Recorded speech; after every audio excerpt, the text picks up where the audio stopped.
असंवेदनशील। बिल्कुल हम लोग पुतला दहन किए हैं स्वास्थ्य मंत्री जी का और माननीय मुख्यमंत्री जी का।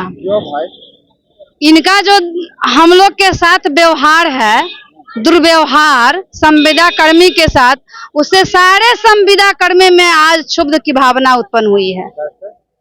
क्योंकि हम लोग आज 77 दिन से हड़ताल पर बैठे हुए हैं। 77 दिन हो गया है और ये सरकार की दोहरी नीति, जबकि एफआरएस सिर्फ संविदा कर्मी पे ही लागू किया गया है। क्यों? जब आपको एफआरएस लागू करना था तो स्वास्थ्य विभाग के परमानेंट से लेके कॉन्ट्रेक्चुअल सभी पर लागू करते।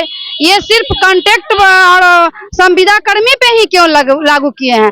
संविदा कर्मी को लोग कमजोर समझता है, तो कमजोर हम लोग नहीं हैं। एक लाइन इसके लिए हम बोलना भी चाहते हैं।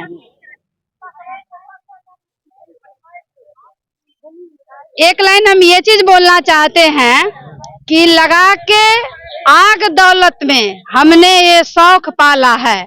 हम गर्व से कहते हैं कि हम सभी संविदा कर्मी हैं।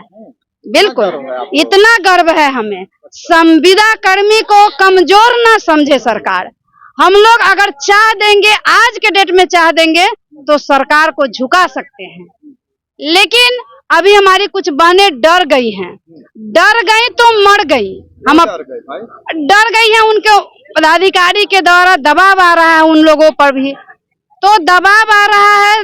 धैर्य अपना खो दिए, लेकिन धैर्य हम बहनों को कहना चाहते हैं कि नहीं खोना चाहिए। उनको पेशेंस के साथ अड़े रहना चाहिए। जब हम ड्यूटी करते हैं, काम करते हैं तो सरकार के नौकर हैं। अगर हम वर्क नहीं करते हैं, काम नहीं करते हैं तो आम जनता है। हम स्वतंत्र हैं। जो भी काम हमको करना होगा हम कर सकते हैं। लेकिन जब उनका हम कार्य करते हैं और कर्तव्य पूर्वक, निष्ठा पूर्वक करते हैं, तो उनको भी अपना कर्तव्य निभाना चाहिए और ऐसे वादा करके वादा तोड़ना नहीं चाहिए। हमारी बात भी हुई है उनसे, माननीय स्वास्थ्य मंत्री जी से बात भी हुई है, और जो हम लोग एक ही बात पर अडिग थे कि जो आपसे हमारी वार्ता हुई है उन्हें लिखित रूप से दे दिया जाए। क्या डर लग रहा है उनको लिखित रूप से? जब हर लेटर को वो लिखित रूप से जारी करते हैं, तो ये हमारा एफआरएस लागू किए तो लिखित रूप से जारी किए, तो फिर ये जो हमारी समझौता हुई है वो लिखित रूप से जारी करने में क्या दिक्कतें आ रही हैं उनको?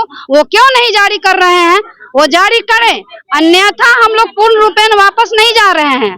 हम लोग काम करते हुए कार्य बहिष्कार भी करेंगे। और आगे आज हम लोग यही फैसला लिए हैं कि आज 77 दिन से हम लोग हड़ताल पर थे। अपने संगठन से आए थे, संगठन के लेटर से हम लोग हड़ताल में आए हैं। संगठन के लेटर से ही हम लोग वापस जाएंगे और पूर्ण रूपेण हम लोग वापस नहीं जा रहे हैं। हम लोग 1 महीना फिर अपना कार्य करेंगे। अगर सरकार हम लोग को वेतन अगर कटती है, जब हम लोग को अटेंडेंस नहीं, फेस अटेंडेंस पर ही उनको अगर पेमेंट करना है, तो हम लोग का पेमेंट पहले से होता है परसेंटेज के हिसाब से। अगर टारगेट मिलता था, अगर 90% मेरा टारगेट नहीं है तो हम लोग को सैलरी रोक दी जाती थी। आज अब फेस अटेंडेंस के आधार पर हमारी सैलरी मिलेगी, तो फिर कार्य वैसे ही होगा, काम वैसे ही होगा। या तो आप फेस अटेंडेंस लीजिए और नहीं तो हमारा कार्य देखिए।